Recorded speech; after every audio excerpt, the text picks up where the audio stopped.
to Mind Over Matter. Today it really is a pleasure to have Toby Fisher as a guest. Toby is the Executive Director for NAMI of Massachusetts. And I think today we're going to talk about all in the families, the role of families, some of the trouble when it comes to advocacy for families and by families. So maybe that's a good place to begin. How did you find your way to this position?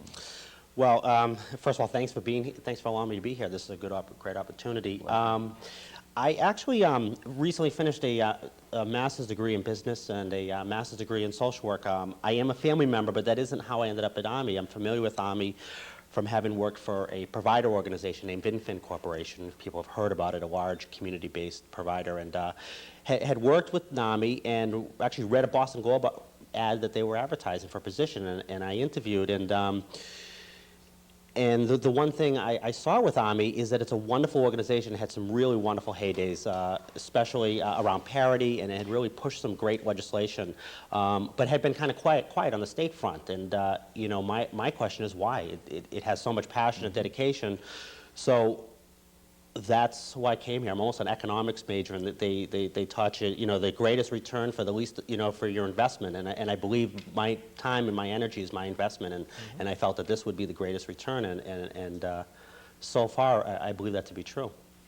So give us a like a vision statement. Where would you like AMI to go? I do want to talk a little bit about where AMI is coming from, but where would you like it to go? Well, that's an interesting question. This is a true story. I wrote down a vision statement. One thing they teach you in business schools is to write a vision statement, make it simple. And I wrote a vision statement with my now wife, my fiance at the time, and I wrote it and I said this organization has to do a lot of healing. There was, needed to do some internal healing. Mental illness can be very devastating, but also the Army had its own personal struggles. So I believe it had to heal as an organization. I also believe it had to unite as an organization. I mean, the power in Army, and especially in some of its bigger bills, was that it was a united organization across the state. And I also believe it had to grow. And it had to grow in membership, and it had to reach out to younger generations. And the interesting part about it, and unbeknownst to me, is that spells hug. Heal, unite, and grow. And I was writing heal, unite, and grow all over my letterheads and stationery and magazines. And the board was actually teasing me about, oh, this is a NAMI hug time. And I didn't get it because I was never intentional. So that's the You're vision. unconscious.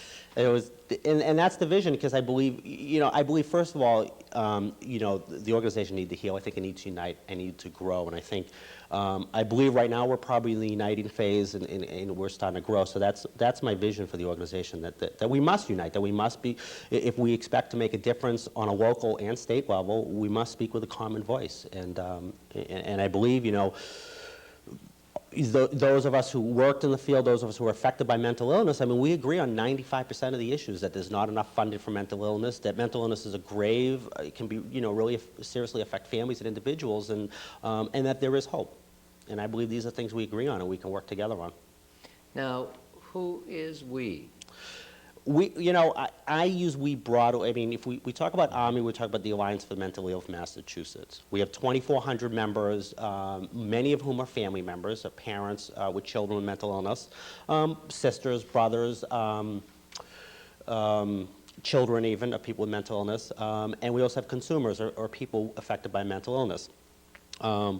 But in addition, when I say we, I believe the Alliance can work with other people on our common goals. For example, we recently had a rally at the State House in October, and the theme of it was justice for all, and we worked together. There was probably 500 to 600 people there at this rally on the same day the debates were in town, which was a phenomenal number to pull in, considering the amount of other things going on. But we had providers there. We had other coalitions there. We had the Homeless Coalition, the Clubhouse Coalition. And I believe we were all there on one issue, was greater funding for mental illness. So when I say we, I believe for many of the concerns, there are other people who support what we do. While the core and the foundation are the individual members, the family members and the consumers themselves. Now, our targeted audience, as I said, the show is sponsored by the Norfolk Alliance, but if I'm sitting out there and looking at this program, what's in it for me to consider membership? What am I likely to accomplish if I become a member? Well, You know, first of all, I would say that our mission at Army is really support and education first and foremost. So for the person, you know, aside from membership, our membership dues vary, but they're roughly $30 a year or $3 for someone who couldn't afford it. But I would say that aside, if there's anybody out there who needs support, who may have a question because they have someone they care about with mental illness, or they themselves may have a challenge that they don't have an answer to, you know, maybe we can help with that. And I think the membership is secondary. I think our first and primary mission is to support the individual or the family that may need help. So that is what we may do. And as family members and as individuals have been through these issues, who have, you know, maybe been through repeated hospitalizations, have been denied services when they've been in crisis, we know through firsthand experience how to get through it, how to find the best services available, and also provide comfort, just knowing that this other person has been through the same experience.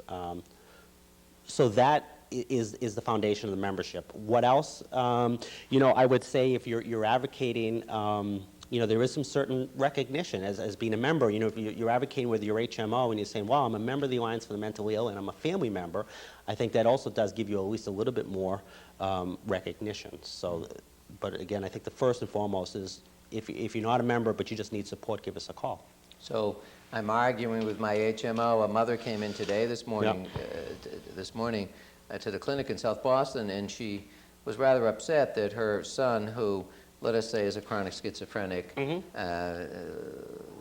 little other things I think distinguish him too, but he's in my Closeril group. I think he's been in the group for 5 years, and he's actually doing remarkably well. She suddenly gets a notice from Blue Cross Blue Shield that they're not going to cover, and they don't consider themselves to be affected by the Massachusetts Parity Bill, which I have some questions about, but I'm not a lawyer. So I'm upset. My family member is being told that services are no longer going to be covered. Can the Alliance help me in a situation like that? Well, I would say I'm not going to. I certainly wouldn't make a guarantee that we could change this. But I will say that Army folks have traditionally been able to have been better advocates, been able to negotiate more effectively, and usually it's a squeaky wheel that gets the grease. So I would say that yes, absolutely. You know, with the parity legislation, I think that's a very complex ball of wax, and I haven't figured that out either yet. But I will say that, you know, if you look at most Army folks who've been advocating through the system, and there is a skill to it. I mean, you know, first you have to get over being overwhelmed because you're dealing with, you know, a child in crisis or a family member in crisis, and you're dealing with a complicated HMO system, and now you have to call and wait on hold, and if you make it through all that, then you need to advocate articulately. Well, I mean, some of that takes time, some of that takes other peer support. That's what Army can offer. In addition, we do have, you know, we do have people that work with managed care more directly that may be able to advocate individually. In other words, if you call, we may be able to find an individual who can call on your behalf or work with you with the managed care company. Again, I can't guarantee that we would be able to change a status, but I do know that Army family members typically and generally get better services. And I think it's through advocacy, and I don't think it's maybe necessarily being an Army member, but it's just being consistent and organized and also having a person to call up and say, listen, I called and they said this answer, and we can call and say, well, that's actually not an accurate answer, and the truth is there are X amount of visits over this amount of period of time. And so it's a lot of it's information sharing. Or have you tried so-and-so? Or have you written a letter to the CEO? And that's how a lot of times we make an impact. Now, does Army, I know you have a convention coming up. Do you provide like support in other ways? I mean, information sharing, that's very important. You know, I believe Army has 3 roles. One is support, education, the other is advocacy. And they're a little bit hard to separate. But Army has something in the order of 30 affiliates throughout the state. Now, there's smaller, you know, I'm the executive director of the state office, and the state office has 30 smaller affiliate groups throughout the state, and each affiliate group has support groups. They may meet once a month or twice a month, and these are family support groups. A lot of times they're called caring and sharing groups. In addition to that, there are education groups. So we have educational programs called family-to-family education programs, which is a 12-week educational course free of charge to a family member that may have an individual with mental illness. What does the medications mean? What does it mean to have mental illness? How to navigate through a managed care system. And those are 12 weeks. Those are a little bit more regimented. That's done through the chapters, or that's done through That's done through the state office. Okay? So that's another form. We have another educational program, which I'll get a chance to talk about. It's Visions, which is a very similar educational program, and that's geared towards parents who have children with mental illness, not younger children, because sometimes the issues are clinically different. Sometimes the diagnoses are difficult to come up with. They may change over the course of time. The medications may differ. So those are the types of support we have. In addition, each affiliate, some vary, but some, affiliates have 3, 4, 6, or 10 people that can answer phones and actually spend time one-on-one. I happen to know the Western Mass affiliate actually keeps files on people who call them, and they actually, in many sense, offer case management, in a sense, and that's the extreme example, but we have plenty of affiliates who work with a family member through a specific project that may be one phone call or maybe months. So there's different levels of support. And it varies a little bit from affiliate to affiliate what they offer. Each affiliate is a grassroots organization, so it tries to meet the needs of the community, at least as best as possible. So you provide a lot of support to the affiliates, and many times a lot of people might be well advised to get in touch with their local... Generally what we'll do, we'll get a lot of phone calls. For example, a person may call, and we'll first ask them, what the nature of the call. If it's an emergency, we refer it right out to crisis if it's an emergency. But a lot of times I'm having a problem with my HMO, or I'm having a problem with my DMH caseworker, my Department of Mental Health caseworker, and we'll say, well, where are you from? And we'll start going through our data banks and our reference list and find out who do we know in that area who knows the individual case manager. A lot of times we'll know a present affiliate, an Army member, or an individual who has personal knowledge of all the parties, all the stakeholders, and we'll refer them directly back within the community. If the issue is more state-related, we may refer them to another state agency or a coalition or an advocacy group, or we may handle it ourselves as best we can. Okay. So it depends on the nature of the call. Now, if I apply to be a member, and actually I think I am a member, are there regular meetings? What is membership consist of? Sure. When you join the Alliance for the Mentally Ill, you actually join at 3 levels. You join the National Alliance for the Mentally Ill, and you automatically. You join. You could refuse to join. You could say there are people who say I only want to be a member of the local level, okay. But by and large, the vast majority of people, are just automatically join at all 3 levels, and it's all included. It's the same membership. It's the same. So you're a member of the National Alliance for the Mentally Ill, which is right out of D.C., and they advocate for federal policies at Capitol Hill. And you get their newsletter, and we have a convention, and you can go to the convention. You're also a member of the State Alliance for the Mentally Ill. Our office is in Woburn, but I spend most of my time in Boston at the State House and running up and down the halls and testifying at hearings. So you can stay up to date with that. You can get our newsletter. We also have a convention. And then in addition, you're a member of the local alliance. And again, in Massachusetts, there's 30 affiliates. So if you lived in Walpole, you'd be a member of the South Norfolk Alliance, which they will have their own regular meetings. They will have their, a lot of times they have support groups, which is called Caring and Sharing, and they'll have a business meeting. And so you're really a member of all 3 categories. Well, we're going to look at maybe some of the problems with advocacy. We'll have to take a break. Sure. At this point, so thank you, Toby.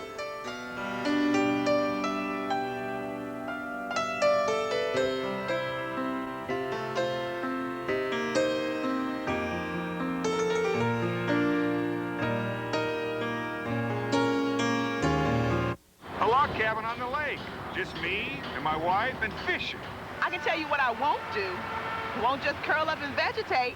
Do something I've wanted to do since college. Go back to college. Eating un crucero. Alaska. Secure your retirement plans with U.S. savings bonds. When you think of retirement, you think no more boss, no more responsibilities, but it also means no more paycheck. So where will the money come from? I have a pension plan where I work. But will I still be working there 20 years from now? Start saving for retirement now with U.S. savings bonds. They're the easy way to save. They're the safe way to invest in your future. Get details where you work or bank, or write U.S. Savings Bonds, Department of the Treasury, Washington, D.C. 20226. Look, you work too hard not to reward yourself when you retire. U.S. Savings Bonds.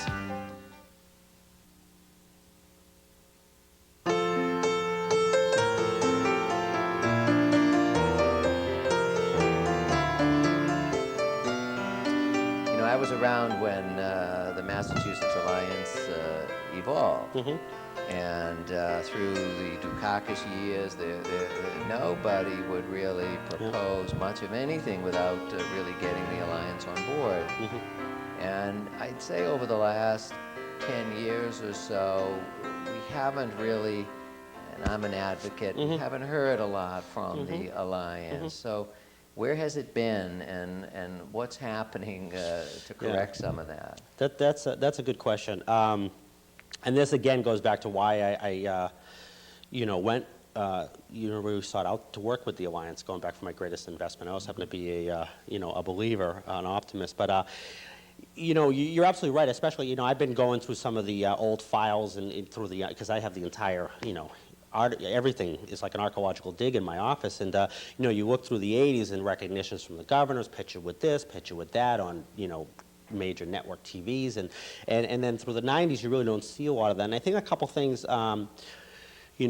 I think one thing, and this has to go with the Heal, Unite, and Grow part of our organization. I think during the 80s you saw an organization was new, not only in Massachusetts but nationally. And people were excited about that, and people joined that, and they were frustrated about their system. And so I think just the fact that you have these people who for a long time didn't get great services for their children now got together, there's a lot of excitement. And I think a lot of those people were able to, over the course of the first 7 or 8 years, because it incorporated in 1983, so in 7 years, many of them figured out how to get good services. So their great need to join together kind of, the primary driver was that they all desperately needed and were frustrated with the system. So that one need kind of went away. I think also as family members and as individuals, this is a very personal issue. This isn't, we're not talking about, something in the Middle East, unless, from the Middle East. I mean, this is something that these people, these family members and individuals with mental illness are personally affected by. And I think at times that can be very difficult to run an organization. And what happened, and NAMI Mass isn't unique in this. This has happened other NAMIs throughout the country, is the organization grew, and once it got to a certain size, it wasn't the type of organization you could run at your kitchen table. Initially NAMI started at people's kitchen tables, and you had $20, $30, $400 in the bank. That was wonderful. As that organization grew, you had budgets of a couple $100,000, some paid staff, you needed insurance, you need liability, you need this and that, and it gets a little bit more complicated, and I think it can be difficult being so personally connected, trying to say, okay, now we're really running a business. This isn't about my individual child with mental illness. This is also about keeping this organization going. You have an obligation to the employees that you hired. So I think Army across the country struggled with that. How do you stay a grassroots organization, yet grow and be a professional organization that stays in business? Because it's difficult to do both. So I think that is, that's a big part of it. And I think what you've seen across NAMI nationally, NAMI Mass isn't unique that it's had this kind of ups and downs. What makes NAMI Mass a bit unique from the national perspective, because I talk to people all over the country about NAMIs, is that NAMI Mass is Massachusetts is fairly wealthy. It's a fairly liberal state. We are much smaller than New Hampshire NAMI. I mean, that shouldn't be so. I mean, NAMI, New Hampshire, I mean, you have a smaller state, you have a more conservative legislator. That's interesting, I didn't know that. Yeah, and you have a NAMI, New Hampshire that's actually twice the size as NAMI Mass. And so what national people say is, well, every state has had this ups and downs, this growing pain of becoming a grassroots organization to becoming a bigger grassroots organization. I mean, it's not an easy struggle. But what makes NAMI Mass a bit unique is it really did it for, quite some period of time. So what the challenge It did what? It did... Just kind of laid on there. below the radar screen, as you suggested. And not on every issue. I mean, parity, I think NAMI certainly came alive on parity and certainly some issues, but I think you're right, in the 80s, anything that had anything to do with mental illness, NAMI was absolutely involved in. So I think the challenge now, and I think this is not what NAMI National has gone through, and this is whole, is to maintain the grassroots origin of the organization, because that's what made this organization alive. That's its strength as family members. When we go talk to the legislator, we're not just people talking about put more money in our wallets. We're talking about people that we love and we care about. But the challenge is running it as professional as you can, not losing that grassroots origin and advocacy. Yet, you need to run an organization. To run an organization like Massachusetts, I mean, you really should have, I don't know, a couple $100,000 budget, some staff, an office, and you need insurance. And so you need to be able to do both, and you need to be able to run a business at the same time. So it's that balancing act. And what NAMI National and NAMI Mass has really been doing is trying to take the best of both worlds, keep the grassroots advocacy alive, but take some professional board development, strategic board development. We've been doing a lot of work with redeveloping the board, and how do you diversify a board? What should a board of directors look like? I mean, they should be family members, but they should have different qualifications. We have a board of directors, a new board of directors. We have, a psychologist. We have a business consultant. We soon, hopefully, we'll have a consumer on the board. I mean, so we'll have some diversity on the board.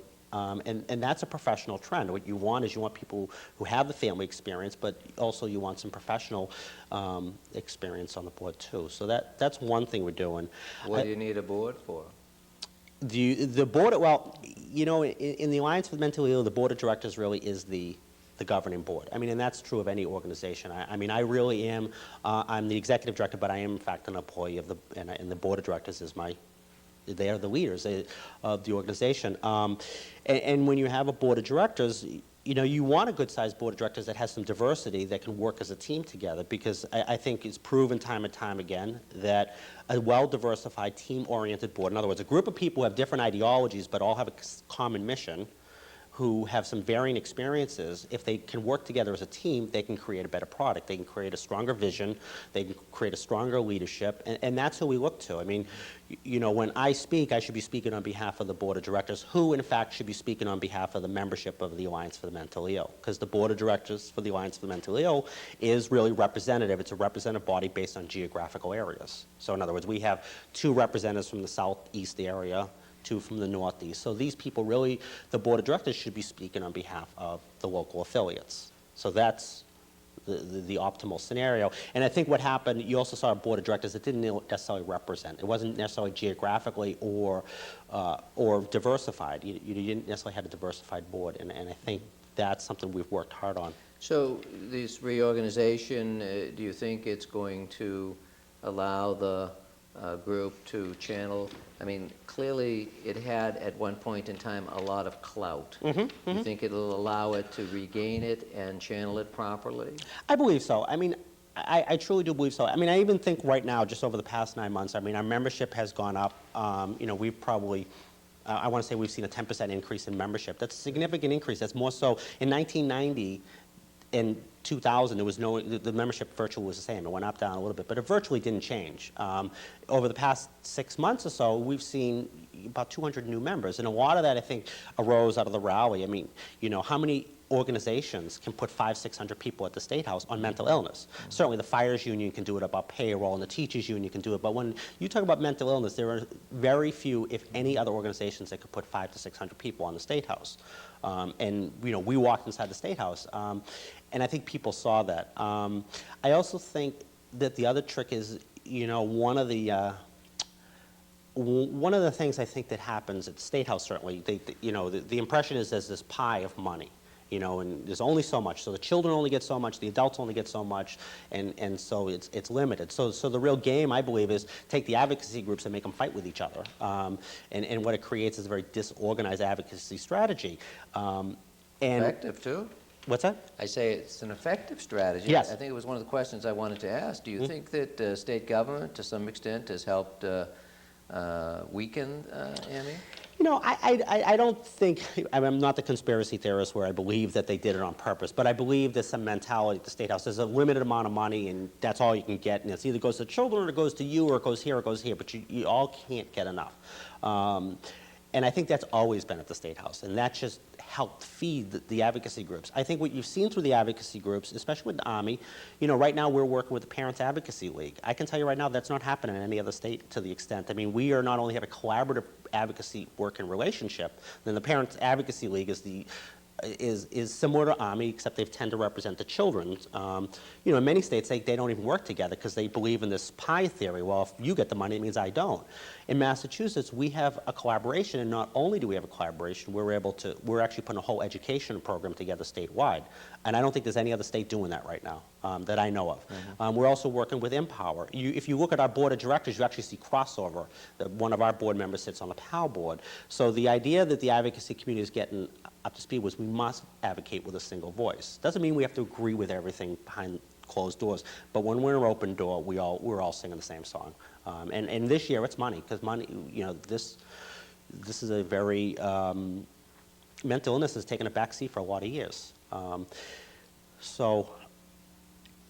advocacy, I mean, has been a lonely business for many, many years. Mm-hmm. I mean, I, for one, have lots of scars to show for it, and I kind of appreciate the fact that you're going to honor, for example, Representative Kay Khan at your convention, because she's certainly picked up on the issue, and she's in a position where at least you know you're going to get a good hearing when you bring issues to her attention that have to do with, but the chronic mentally ill especially don't have a voice, they don't have advocacy on their own. Right. And that's very different for other groups that need advocacy as well, but somehow can come together and be their own advocates.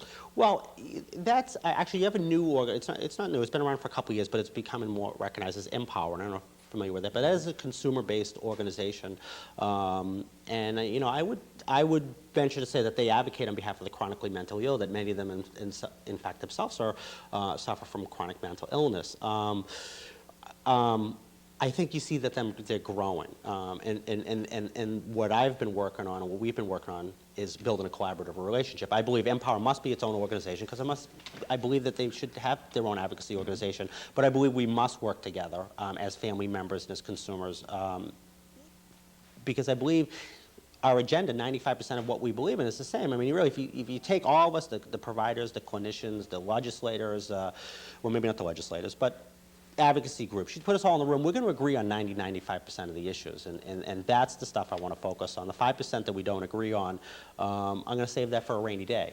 And so the consumer group, I would say, is Empower, and I think they are growing, and they have a way to go. They don't have the same numbers that Army has, and I think they have some disadvantage. If you have chronic mental illness, and you know, you may or may not be hospitalized once or twice or here and there, you may have some challenges. It may be difficult to stay on committees and stay on advisory councils and be connected and know what's going on at all times. So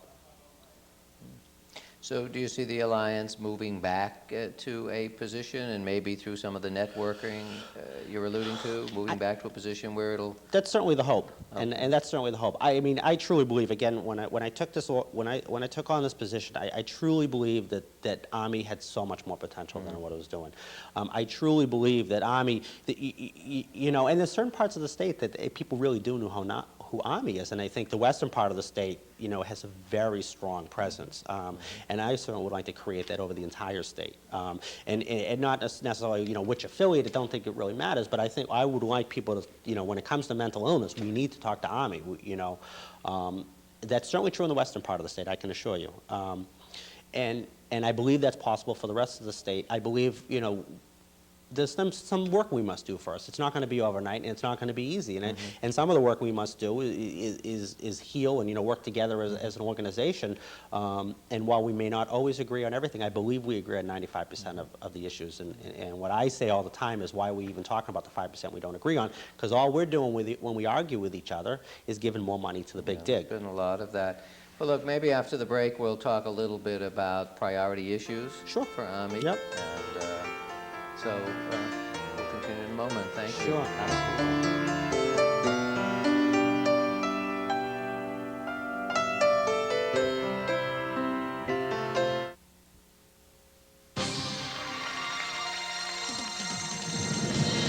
One more correct answer, and you're the big winner in the Social Security quiz. And here we go. What will the Social Security statement tell you about your retirement? A, the date you should retire. B, how much you can expect your Social Security benefits to be. Or C, what you will owe in taxes. I know this. I remember getting my Social Security statement in the mail, and I know it's B. Are you absolutely sure? Yes, that's my final answer. Well, you're right. Congratulations. Retirement planning is not a game. Watch your mail for your Social Security statement and use it to plan your financial future. Remember, Social Security should only be part, not all, of your retirement income. The future is in your hands.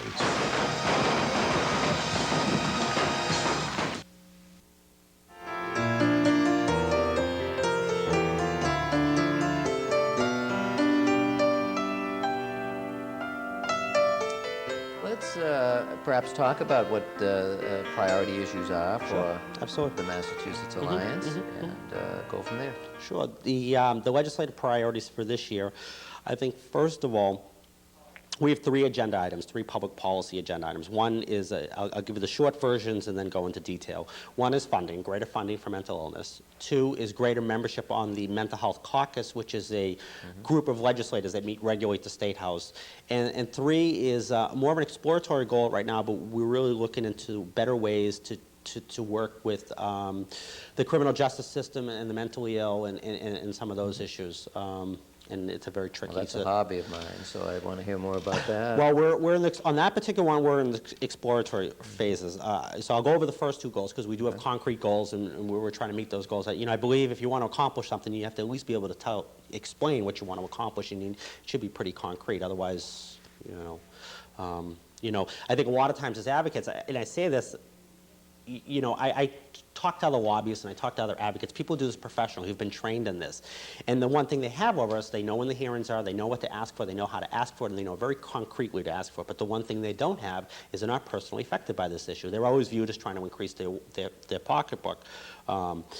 And I think Army's lacked in that. I mean, I think Army, occasionally asks for the right thing at the right time, but a lot of times walks in, calls the legislators, my son's in trouble, I need better service. What does that mean specifically? The legislators, they're nice, they care, but if you want them to do something, you better be very concrete what it is. So as far as funding on a statewide issue, the governor recently, the governor comes out with his budget recommendations in January, and then that goes through this whole long approval process, and the final budget comes out in June or July, depending. And that'll be the budget for the fiscal year 2002, which actually starts next July. So we're a year and a half, we're about a year and 3 months ahead of schedule right now. But in any event, the governor recommended $12.8 million in increased funding for mental health, which, to put it in perspective, the whole Department of Mental Health budget's about $580 million. So it's a small piece. However, on the other hand, the governor hasn't really given any increases for mental health in his initial recommendations for years. In the mental health line, the adult mental health and community mental health line, they break up in different lines. Every year it's been $1 million, $2 million. This year he's recommended $6 million. So this is 3 times the amount he's recommended in a year. I don't believe it's enough money to fix the problem, but it's certainly a healthy start. Let me just ask you about that. I mean, it's like the price of gasoline. You now see that you can get gas for $1.40, and you say, oh, what a value that is, because we've all gotten accustomed. Yeah. So maybe you ought to turn the $6 million back and say it's not enough. The strategy, actually, we're not going to use that strategy. I think some advocates may use that strategy. I don't think it's an effective strategy, though. What we are asking for is a $19 million increase. So we're asking, instead of the 12.8, we're asking for $19 million. And the reason that we would choose that strategy over just take the $6 million, because we don't, first of all, have control. That would just, and you would be penalizing some line workers whose salaries. Right, exactly. But the other issue is that, let's just assume we get that $19 million. Let's assume it's 12.8. It would be very unlikely the legislator would go below the 12.8. I mean, you have a Republican governor who wanted to increase by 12.8, and you have a largely Democratic legislator. It's unlikely that in the mental health line they're going to go below that. But this is new money this year. In next year's budget, that's old money, so it's there again. So the next year we go and we want. Although, let me just interject, because as you know, I was very fortunate, some colleagues and myself, getting a small grant from the Boston Foundation to study where money goes. Right. Never mind, we need more money. Yep. With what we've got, where's it going? Right.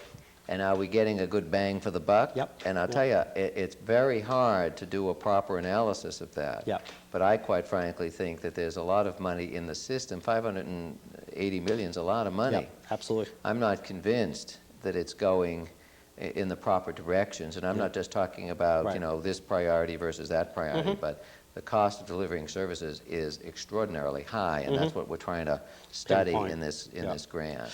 And that's one of the things that I think the Alliance, that isn't our strong point. You know, one thing, and they teach us in business school, do what you do well, do it well. You know, what's your strength? And our strength is that we're a family group and we're advocates. And I don't think research, and that's a very, you start getting into the managed care contracts and what you're analyzing. I mean, that's some pretty detailed. No, we're going to study, excuse me, but we're studying DMH and what it does with its money, DMA and what it does with its mental health money, and then we're going to try to focus on one HMO that's in the public domain because it offers a Medicaid product.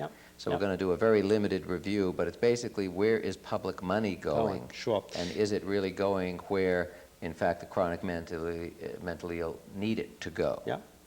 Serious questions. And what, going back to this collaboration, I believe the Army must work with other organizations, because I don't believe Army is the organization that should be doing that type of research. I don't believe that I'm in a position to be hiring researchers to do that. I think your organization is the right organization. However, I believe our organization could be the right organization to use that information effectively. So, going back to building collaborations and trying to figure out ways to work with people who, Army may have typically not worked with. It's interesting. I'm also have a grant with the Boston Foundation. It's not approved yet, but the hope is, quite frankly, the hope is when I met with them, knowing what your research was, I said, well, hopefully, I could take Dr. Siegel's research and use that in an advocacy strategy and a community-based advocacy strategy at Boston, because I believe that's where our strength is, getting out. We can bring the family members and the people affected by mental illness. So, that could very well be next year's legislative agenda. This 12.8 or $19 million, wherever we end up in the middle, and I hope it's in the middle someplace, that's going to be over June 20th, give or take, June 1st. I mean, this is, either we're going to get it or we're not going to get it, and we can cry over spilt milk after the fact, or we could move on to the next agenda item, and the next agenda item could very well be, well, where does the money, how is this spent? Okay, so increased funding. Yep. The second agenda item is increased membership on the Mental Health Caucus. Under Representative Kay Khan, she created a mental health caucus, but it's a group of legislators who meet regularly to discuss mental health issues. I mean, we have a crisis of mammoth proportion of mental health in mental illness that's not talked about enough. I mean, you talk about what's the difficulties in advocacy. I go to the legislator, and I can't tell you how many times I say, well, I'm advocating for more money in the Department of Mental Health, and they'll say, oh yeah, you just got, more money. I heard about the Department of Mental Retardation got an extra $22 million, and I go, no, it's not mental retardation, it's mental illness. So it's been very difficult because of education. So this group of legislators is to raise awareness, and our strategy is we want all our NAMI folks to ask and plead with their legislator to join that caucus, and the theory being to educate people, because we believe one of the biggest challenges with getting adequate services is there's so much misunderstanding, and people just don't talk about it and don't understand it enough. So what better way to get better resources is to educate the legislator, and we believe that can be done through the Mental Health Caucus. I, by the way, have suggested to Representative Khan that she consider seriously trying to develop a citizen advisory panel that the caucus could use as a sounding board, could use as a gopher, to kind of go out and do a little research on different issues as they present themselves to the caucus. But the caucus, I think, is a great idea, because it's a first to really focus attention, direct attention on the mental health issues. And here's where the NAMI folks come in. I can go to the legislators, and I know who is and is not on the list, by the way. And I can go to all the people who are on the list and ask them to join. But I'm not a voter in their district. I have Tolman and I have Katujan. Those are my people, and I can go ask them. But all these Army folks can call up their individual representative. They don't need to understand numbers. They don't need to understand bills. They could say, listen, are you a member of the Mental Health Caucus? And they go, no. I'm a family member, and I just wish you could understand the issue better. And you know what, quite frankly, that's their job, and I think sometimes we forget that. We either get intimidated calling the legislator, or we don't know who to call, or we don't think they're going to listen. But the truth of the matter is their job is to listen to the people who live in their area. And what do you hope the caucus will accomplish? Well, that would be, that would be second phase. The hope is if we have, let's say, I believe last year there was maybe 40 people on the caucus. Let's say we got that up to 100. Then, I believe what we would do is and I'm currently trying to do this, is to present at one of the legislative caucus meetings. You know, who's Army, what do we represent, what are our issues? But I believe it would be a lot easier to have conversations. You know, I was at the State House yesterday talking about explaining the difference between mental illness and mental retardations. You know, when you're at the State House, you have about 30 seconds to make a conversation. If you spend the first 20 saying there's a difference between mental retardation and mental illness, you have 10 seconds to explain why we need $19 million. And that's really how quick it goes. So that's the hope. And I believe as time goes on, you know, we would create concrete legislative agendas, and more people would be able to understand these. So, Okay. The next priority? the next priority is exploratory. You know, for example, with the money, we're going to be able to measure that. After a year's time, we're going to know how many people joined the Mental Health Caucus, and we know that a few have already joined. And sometimes it's difficult to say, well, they joined because of Army, they joined because of this. You know, we just keep putting the pressure on. But we'll be able to measure at the end of the day how many people joined. The next one's a little bit more exploratory, because we don't know exactly, we don't claim to know the right answers. It's a very complicated problem, but you know, we certainly see, and there's a lot of interrelated problems here, but we certainly see a lot of mentally ill incarcerated who were often convicted of minor crimes, who because of their mental illness probably weren't as savvy as another shoplifter who in psychosis was just keep stealing and then let out and did it again, and was in there for just crimes that probably could have been avoided with proper treatment. And then certainly there's this whole increased awareness around violence and the relationship with mental illness. And so it's clearly a societal problem, and it's Major. It's a major problem. And we believe, first, a couple of things. And we certainly believe that people with mental illness you know, are no more dangerous than any other population, certainly with appropriate treatment. So that would be certainly one of our constructs. We also believe that, you know, your prisons are, you know, many, you know, having worked in the program, I know of many people with mental illness who they were just foolish crimes that if it had, you know, that just really could have been avoided if they had been in the hospital that day. You know, I remember working with one client. He was arrested for disorderly conduct because he was at a car dealership trying to buy a car with matches, because he thought matches was money, and then was angry that the gentleman wouldn't take the car. And I mean, and those are frequent stories, and you know, they're kind of funny and kind of cute, but you do that 3 or 4 or 5 or 6 times over the course of a year, you're doing a 6-month bid for trying to buy cars with matches, which is completely ludicrous. You have a situation in the country where I think conservatively 30% of people incarcerated have serious mental illness. Yeah. Absolutely. So, you know, I think, you know, our primary focus is for, you know, are there better forms of treatment for the people who were really convicted of, you know, were involved with lesser crimes? You know, minimal crimes that, you know, maybe treatment could have affected differently, or maybe there's just better ways to deal with it. And I think that does lead to, you know, this whole other set of crimes that, you know, that are more concerning and more, you know, violent oriented. And I think they're 2 different cans of worms, but it is something we're exploring.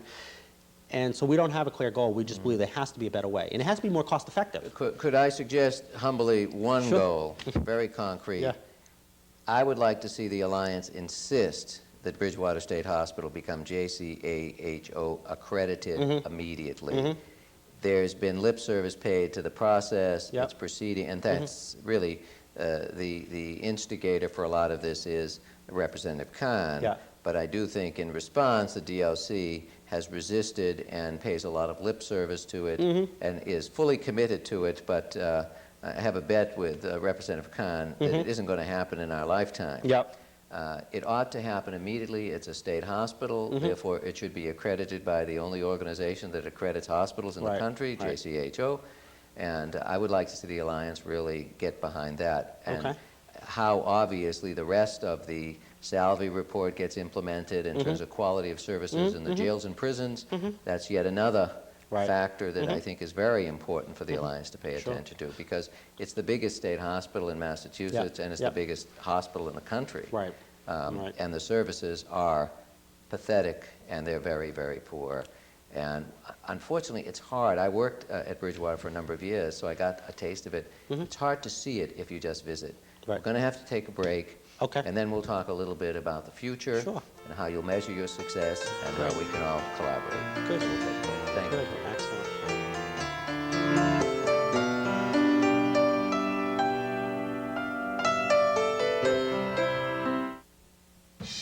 My Youth for Understanding experience was the best thing I've ever done in my entire life. If you want to learn a language, this is how you do it. You have to live here and you have to breathe in the country.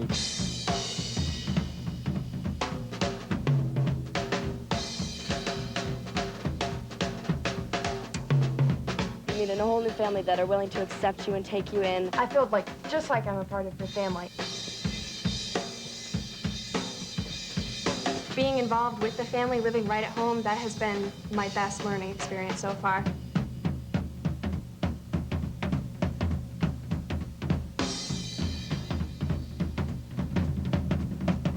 You only live once, so you do it, try it, live it. It was great. It was incredible.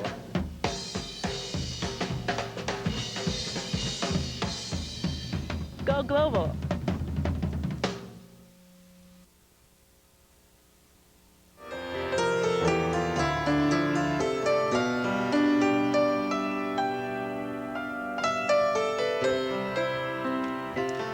So that's a very ambitious agenda. And how do you propose to accomplish it, and how are you going to know? Well, again, with the funding priorities, and we're not alone, and we don't believe, I will say, going back to the money priorities, we're not the only ones on this. In fact, the Jewish Community Council Relations, which is under the Jewish Federation, which is a very well-known and very strategic advocacy group, they don't usually, mental illness is not usually their issue. This year, mental illness is their issue. In fact, they've endorsed the exact same numbers. So the National Association for Social Workers, the Massachusetts Human Service Coalition, and a host of other organizations have either taken our exact numbers or at least said mental health funding is an absolute priority, and the wages for workers. So how will we know? Somewhere when the budget comes released in June or July, if we're somewhere between 12.8 and 19 million, and the closer we're to 19, the greater the success. And 12.8, and I have to tell you, everyone's claiming poverty this year because they believe that the governor overspent the budget and that 12.8 is overly ambitious. So, in fact, if we maintain the 12.8, I would still consider that to be a good day. I certainly would like the 19, and that's what we're advocating for. So that's how we'll know. How will we know about the legislative caucus? Well, how many people joined over, and we'll be able to measure that. Again, last year was 40. We'd like to see 100 by the end of this legislative session. And, the numbers take a little while to catch up. So, I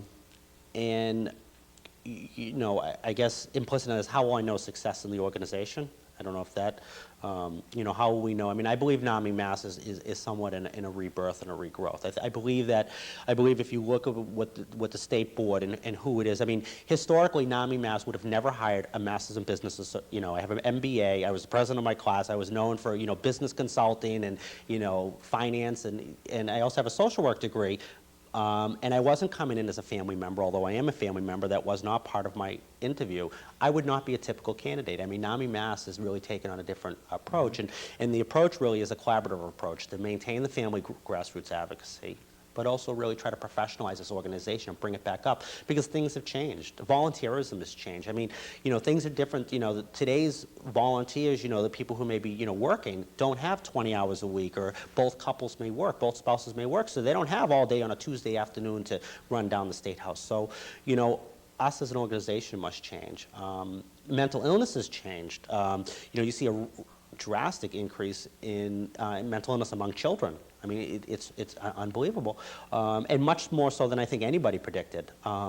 And what NAMI has really done, and maybe I'll just talk a bit about the Visions Education Program. I mean, NAMI does, the family-to-family education program is one of the hallmarks of NAMI education. And despite, NAMI's quiet scene as far as the advocacy front, family-to-family education, which is not supposed to be visible on the state front, is supposed to be personal for support, has been very successful over the past 10 years.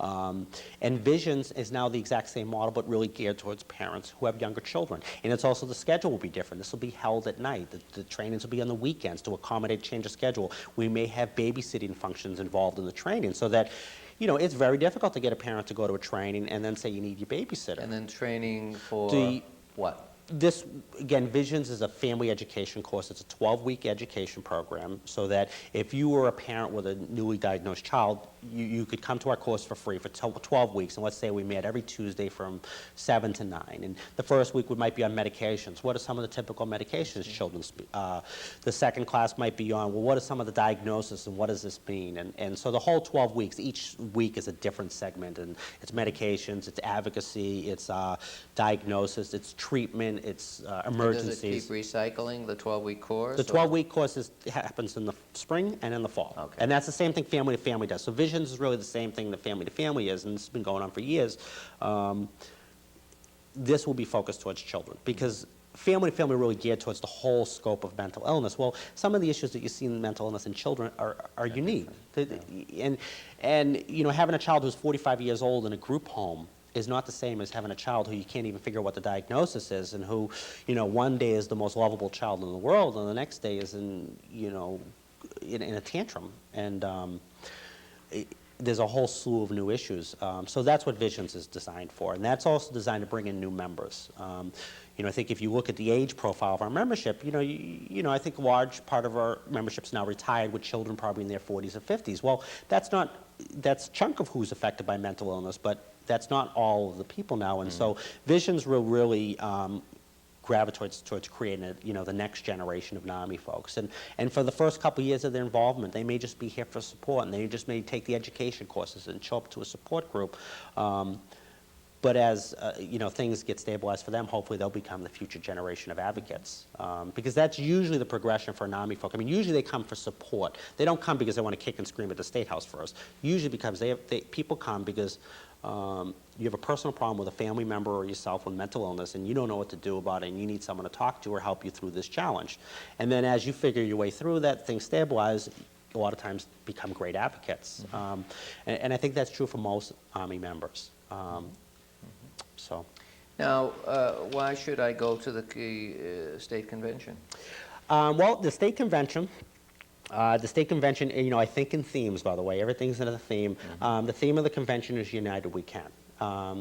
And the theme of the convention is, again, going back to this collaboration, you know, the NAMI Mass Board strongly believes that we must work together in collaboration, not just only with Army folks or other affiliates, but with other organizations. So I believe what you'll see there, first thing I've kind of guaranteed, you'll go to the convention, and if anything, you'll be angry with us because there'll be too many good things for you to do, and you won't have time to do them all. And I do have a brochure here, and just, you know, some of the people there, Dr. Donald Goff from the Freedom Trail, Dr. Edward Gins, he's from the Brudnick Research Institute. So you'll hear different types of treatment, the most current research. In addition, there'll be workshops on lobbying on a shoestring. Judith Meredith, who's written a very well-known book on, you know, she was a person who wasn't trained in lobbyists, who became very good at it and now teaches just average people how to be good with their legislator. So she's written a book. She'll be there and actually giving a training. Children's and adolescents issues, and we access to medications. You were talking about, well, now this Closwell clinic's been, you know, shut down. So that's a big issue, especially with managed care. Rehab and recovery. We now have on our board Dennis McCory, Dr. Dennis McCory. Been on this show. And, you know, just a wonderful advocate wears a number of different hats.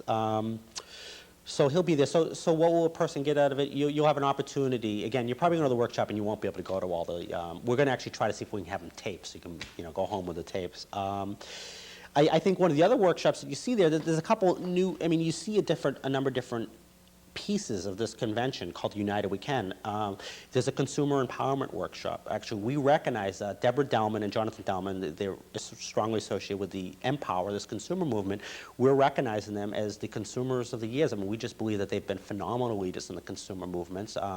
People with mental illness themselves who have just come out and just created this movement of energy among the consumers. And so they will actually be hosting a workshop, but they're also receiving an award. We also have a diversionary workshop with Judge Richardson and Dr. Carl Fullwilder out of Boston, who've both been very well known as far as research and diversionary treatment and how to deal with a person in the criminal system more effectively. And one, you know, what I'll say to any Republican, to save money. You know, there has to be better, cheaper ways to treat people in jail than just lock them up, because that's an expensive form of treatment, let me tell you. And all it does is create a new generation to come out and do it again at that rate. So Sure. I believe that the convention will have a lot of upbeat, a lot of collaboration. We have some award recipients. We believe some legislators have been phenomenal. I mean, mental health parity passed last year unanimously by the legislator. We have some strong friends, and you know what, I probably could name dozens of friends in the legislature, but there's three that came to mind: Representative Angela Sciascia, Kay Khan, and Senator Susan Tucker. We also believe the media has taken a real strong role in printing. In publishing, Monica Brady from WBUR, Kristen Lombardi from the Boston Phoenix, and Alice Debner from the Boston Globe have all done a wonderful job. And they're not the only ones, but they're people who have done some great research on mental illness. It's not a sexy topic to write on, and they've done their homework and written some great pieces. So we'll be awarding them. To my knowledge, I believe most of those people are showing up. I believe all the legislators are showing up. I just talked to Monica Brady today. She'll be there. Kristen Lombardi will be there. So it'll be a full house, and it'll be a lot of fun. So there's been, as you're suggesting, I think there's a lot of creative juice out there. Absolutely, I absolutely. guess the key to the future is for all the advocates to somehow figure out a way to get together and one at a time pursue priorities. And I think for the last 10 years, there's been an awful lot of wrangling between the different advocacy groups, so that they all basically have different priorities, different agenda, and that's been a problem. Big problem. Gives more money to the big dig is what it does. Absolutely. And I think that's a serious problem. One of the things that I realize now is that the Boston Foundation, its agenda in giving us this grant was to try to help us generate data that could bring the advocacy community together. Now, whether it's good data on where money goes to bring the advocates together, or whether it's just a hot item that everybody can get uniformly mad about, I'm not sure it matters, but I think getting the advocates together so that they can, one at a time, pick off the problems is a problem. Yeah, absolutely. And, I actually have a talk with the Boston Foundation. Their emphasis has always been on healthcare and anti-poverty measures, and I believe they realize, well, mental illness is a huge concern, and they need to spend more energy on that. And I think that's where that's coming from. And you certainly see the Surgeon General came out with a report on mental illness. The first time in U.S. history, a U.S. Surgeon General wrote an entire report on mental illness. So I believe if the time was ever ripe to talk about mental illness, it's right now. And I believe that either we're going to, spend the next 10 years, no one's going to know who Army is, or we're going to get our act together and start working with some other people and go back to what we're supposed to be doing, is making a difference, not only on the local level, because I believe with the local affiliates, a lot of them have done a wonderful job keeping up with the local issues, but the state, we must, work together on the state level. Well, you have wonderful energy. I gather in the last minute, you're hopeful. Absolutely, absolutely. And I believe we have to, there's a couple things that I believe. If you said, somebody said, we had 500, maybe even close to 600 people at the State House of mental illness on debate day, on debate Tuesday, you would have said, no way. That happened, and I didn't expect it, by the way. I was guessing, but it was truly phenomenal. I believe you'll see 400 or 500 people easy at this convention, and hopefully more. We've seen hundreds of new memberships, so I believe, people needed some time to heal. I believe some people are, may be tired, but I believe that there's a new generation of advocates out there, along with the generation that created this organization. So I'm very hopeful, and we have to be, because otherwise, what's the option? Well, listen, on that note, we'll have to stop. I want to thank you for being here on behalf of the South Norfolk Alliance. I think this has been a very helpful conversation, and I certainly hope that our paths continue to cross. Absolutely. Thank you for being here. Sure, I'll put a plug in for our website, namimass.org. Okay. So we have a great website, and check it out. Thank you.